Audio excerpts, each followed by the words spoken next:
L.A. Tenudi, born Dimpho A. Tenudi, a 35-year-old Mosotho entrepreneur, businesswoman, and a renowned motivational and life coach expert. She started as a practicing accountant at the age of 24, operating her own firm, L.A. Tenudi Financial Accountants.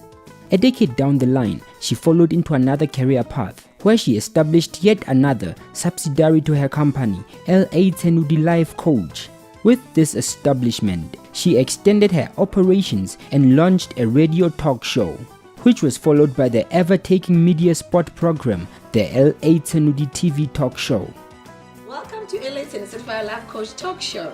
Today her career was enhanced and musclified by media and information technology, which gave her a spotlight all over the modes of commercial and technological aids. Her career became much profound when she became a media icon in the face of information technology through her TV and radio programs. L.A. Tenudi continues to attract scores of followers in her philanthropy work, and this is made possible by media and ICT, which gave her a name.